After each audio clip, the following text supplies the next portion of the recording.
Here is a game I played on GoQuest a few days ago. I am black, my opponent is pretty similarly rated to me.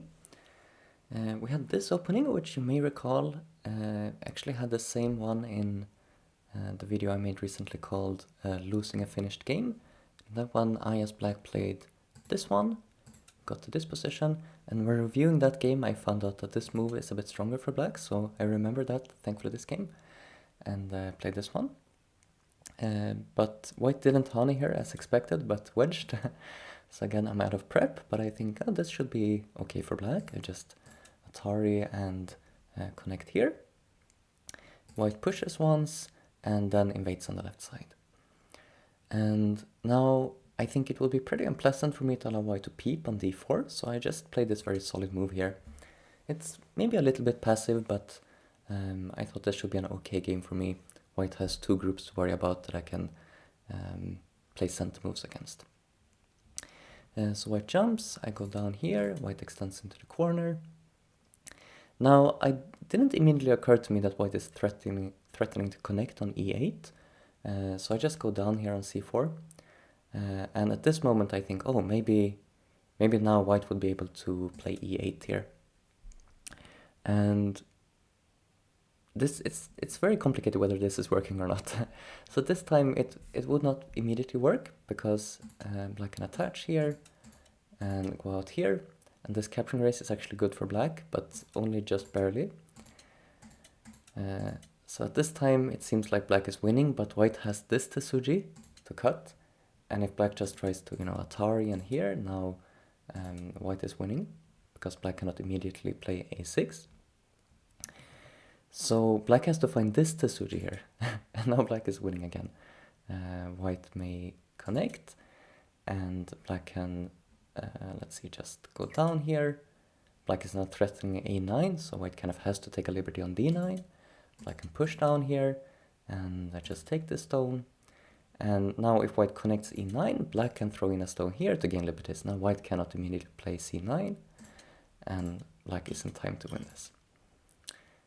So obviously I had that all read out, no problem, and that's why I didn't play, that's why I allowed this opportunity to white. But after white plays here now I got a little bit concerned that, oh, maybe now there is something here. And actually this Hane does make a difference, turns out, after reviewing the game. If I just respond to the Hane and we play out the same variation,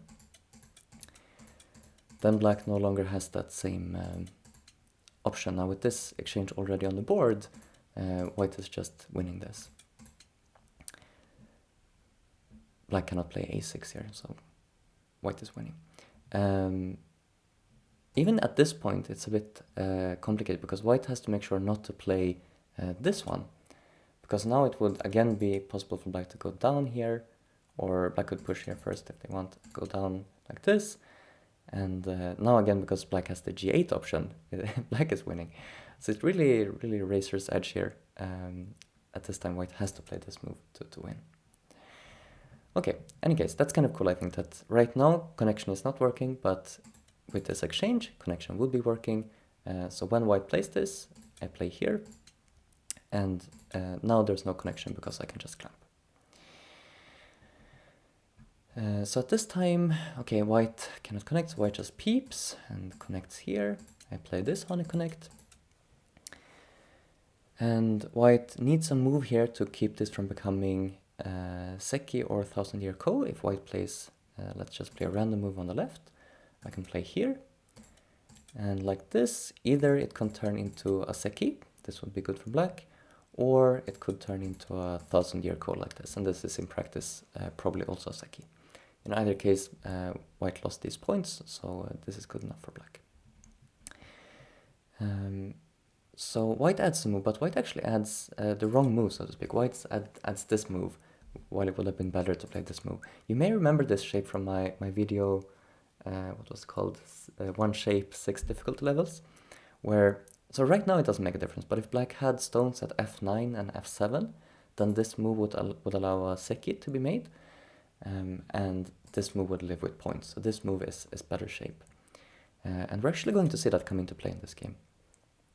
But not right now. Black first needs to somehow get stones on f9 and f7. So right now, okay, I just played a normal endgame here. This is a pretty big endgame point because when white harness on a3, I will be losing a lot of points. So it's good that I get to this one. Right now there's no cut here, I just Atari it, but white plays this move, which reactivates this cut on c3. If I play a passing move, white can cut here, and this Atari no longer works. So I need to protect somehow, and the most efficient way is to connect on e4, because black is probably going to connect e4 in the end anyways, since there's no I up here.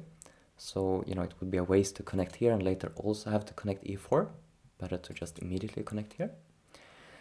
Now white gets d6, which is a pretty nice efficient point. It creates the point on c6 and prevents me from playing d7.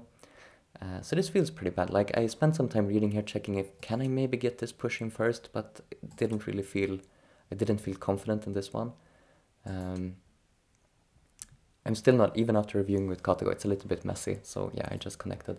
But I'm very sad to allow this white move, and now I somehow thought I was losing. I counted here and thought I was behind. Actually, it's still a draw if I just played a simple endgame, so somehow I miscounted. If we just play some normal stuff here, I think something like this is a draw. But I thought I was losing, so I started going a bit crazy. I played this one and then threw in a stone here. This is just objectively bad, but it's kind of complicating the situation because now I can play here, threatening the seki, and I'm kind of counting on white to make a mistake here. If white just plays a move to live, I'm just lost now because I gave up points here. But white played his hana, and this gave me the chance now to create a seki like this. So I really got exactly what I wanted, but actually I'm still losing. After white takes this ko back, I'm now losing by 1 point. And normally in area scoring you can only lose by 2 points, the scores go in steps of 2. But when there's a neutral point on the board, like h8 here, you can also have odd scores. So now I'm suddenly lost by 1 point, provided I lose this ko. So now the game hinges on this ko. And so I have to try something. I can't just like connect and allow white to win like this. So I play here, which is a true ko threat. And if white responds, white also has ko threats on c3. And white has even more ko threats here, but white only needs the one actually. At this point, it's already lost for black. But white didn't see that this was a true ko threat, so white just connected a ko. And this gave me the final chance I needed to win this game. I push here, and now if white pushes this side, there are really no eyes inside this shape. This will be, let's see, this will either be some seki or, in best case for white, some kind of ko, but it's not possible to fight. Let's see, so in this position, let's see, I guess black will just tanuki at this point, and white cannot. If white connects, it's a seki, and if white tries to start a ko, it's not possible to fight the ko. So that's not possible. If white plays this one, which was what happened in the game, I go down here, and at this time white resigned because either we have this seki or white can fight this ko, but again a ko here would not be good for white. There's no ko threat, all the stones are in Atari. Actually the best move for white in this position, score-wise, is to play this ko threat. Because white would be happy, like not happy, but white would prefer to save this group. It's a little bit bigger. And if I kill this one, at least white gets this in compensation. So this is the best ko threat available on the board. But obviously this would be a win for black. So that was pretty cool how even, like, I created a seki here, which I thought was good, but even that was still not enough to win the game. So I needed white to make one last mistake, which was to ignore this ko threat. And this created another seki, and that was final enough to win the game. Hope you found this game interesting. See you in the next video.